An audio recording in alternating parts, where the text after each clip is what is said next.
ఏదైతే వచ్చేసి ఇప్పుడు రేవంత్ రెడ్డి గారు వచ్చేసి తను విన్నింగ్ లో ఉన్నాను, అన్ని చేస్తున్నారు, అన్ని పనులు చేస్తున్నా అని చెప్తూ ఉన్నారు. కానీ ఏది జనాలకు వచ్చేసి ఆమ్ ఆద్మీ పార్టీ మీద నమ్మకం ఉన్నది, జనాలలో వచ్చేసి కొత్త పార్టీ కోసం వచ్చేసి వెతుకుతున్నారు అనేది ఈ దీంతోని ప్రూవ్ అయిపోయింది. ఎందుకంటే ఆమ్ ఆద్మీ పార్టీని చూజ్ చేసుకొని కొన్ని గ్రామాలలో ఖచ్చితంగా వాళ్ళు గెలిచినందుకు ఇప్పుడు ఏంటి మన జెడ్పీటీసీకి కానీ ఎంపీటీసీకి కానీ జెడ్పీటీసీ ఎంపీటీసీకి కూడా నెక్స్ట్ మనం ఘన విజయంతో పోటీ చేయబోతున్నాము, అలాగే గెలవబోతున్నాము అని చెప్పేసి ఈ సందర్భంగా చెప్తున్నాను. నెక్స్ట్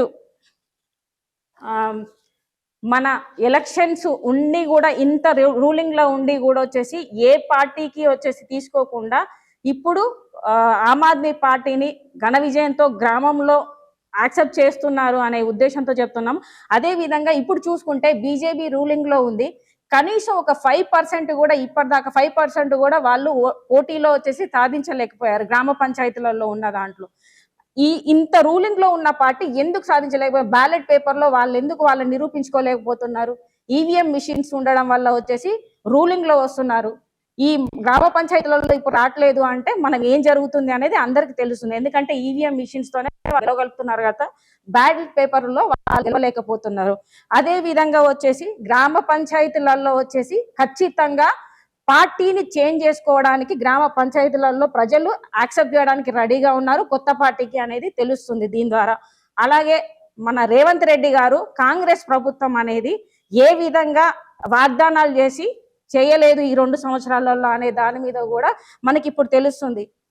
సో నేను ఒక్కటే ఇప్పుడు చేస్తున్నాను, నెక్స్ట్ వచ్చే ఎలక్షన్లలో జెడ్పీటీసీ ఎంపీటీసీ అనేది ఖచ్చితంగా పోటీ చేస్తారు. అలాగే వచ్చేసి జిహెచ్ఎంసీ ఎలక్షన్స్ కూడా ఖచ్చితంగా ఆమ్ ఆద్మీ పార్టీ పోటీ ఇస్తుంది. ఇప్పుడు పంజాబ్ లో చూసుకుంటే ఖచ్చితంగా ఏంటంటే రూలింగ్ లోనే ఉంది, అక్కడ ఏంటంటే బ్లాక్స్ నడుస్తున్నాయి. 2800 బ్లాక్స్ కి వచ్చేసి 1800 మెజారిటీ వచ్చేసి గెలిచింది. ఆల్రెడీ 18 మెజారిటీ ఉంది, 1800 మెజారిటీ ఉంది. అలాగే వచ్చేసి 350 జోన్లకు వచ్చేసి జిల్లా పరిషత్లలో 200 మెజారిటీతో ఉంది. ఏంటిది మన పంజాబ్ దాంట్లో. అక్కడ కూడా నెక్స్ట్ మళ్ళీ పంజాబ్ లో కూడా వచ్చేసి ఆమ్ ఆద్మీ పార్టీ రావడానికి ఛాన్సెస్ 100% ఉన్నది.